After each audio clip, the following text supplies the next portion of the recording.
Tartu kokteiliviik, see aasta juba 4. kord vallutas siis kokteilihullust Tartu linna ja osales 11 baari restorani, mis on aina tõusvas joones.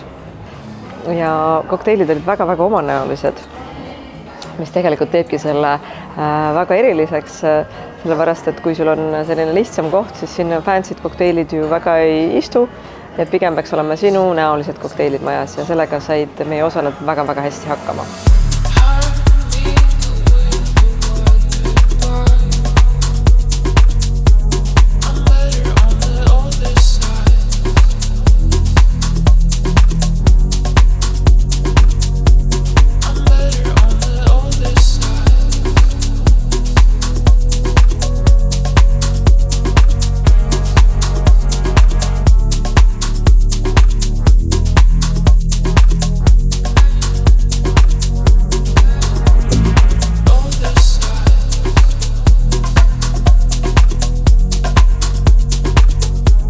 Tartu kokteiliviiki korraldab Eesti Baarmenide Assotsiatsioon ja eesmärk on siis propageerida vastutustundlikku tarbimist.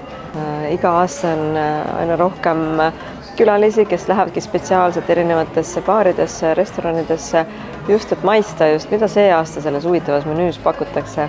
Ja need menüüd olid tõesti väga eripalgelised ja need lood seal taga ka, et sa lähed baari, sa tellid joogi ja sul räägitakse, mis seal joogi sees ja miks seal on.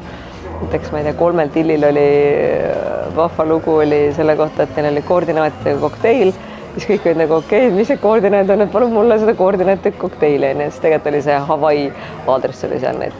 See aasta siis hindasid, oli meil kohtunikust 4 omala professionaali, kelleks oli Liina Rätsep, kes on Eesti Baarmenide Assotsiatsiooni president, oli Brigitta Hanson, kohalik Tartu superstaar, Erik Tammeleht, kes on 2-kordne Eesti baarmenide meister ja World Classi Baltikumi võitja ja Challenge'i võitja ja kohalik tartlane Kalle Müller, kes on siis sommelier ja Sommelier Assotsiatsiooni kooliga lektor.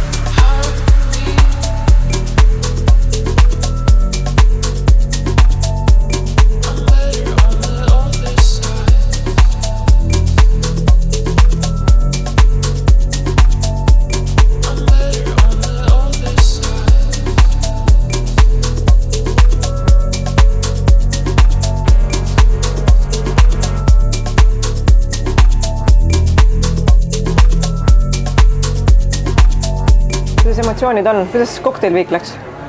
Väga hästi läks, kusjuures peab tunnistama, et kõigi nende kogu selle programmiga seoses, et meil oli seal see Whisper Sistersi guest shift ja tegelikult ka avaüritus, Negroni ja Piano. Ja siis veel Risto Sainas, kes meil külas ka veel, kogu sellega võib öelda, et kindlalt meie nii-öelda eksistentsi rekord nädal. Ja, nii et suurepärane. Ja. Miks peaks osalema järgmine aasta? Mis see kokteilviik annab talle või mis see võiks anda? No ma arvan, et see kogu asi annabki seda, et me lihtsalt ühtepidi, mida ma alati olen ka teistel öelnud ka, et võtke osa, et Tartu ekskommuunis ka, aga kogu Eestis üleüldse, et sa toetad üleüldist kultuuri ja sa isegi kui paljud mõtlevad, et see on ikkagi ainult oma industri tarbijatele, kes me siin oleme baarmenid ja muud säärased, siis tegelikult me ju räägime sellest iga kord natukene ka väliskülalisele ja mõned majad üldse rohkem, mõned vähem küll, aga päeva lõpuks ikkagi kui me siin teemegi seda lõpuks, siin saab mingisugune 10 aastat kokku ja nii edasi, et siis niimoodi tasapisi sellist arendat kultuuri. Ma arvan, et see on kõige olulisem asi. Mida rohkem osa võtab, seda parem, mida rohkem sellest räägivad, seda paremaks meie üldse see joogi tarbimiskultuur läheb. Ma usun seda.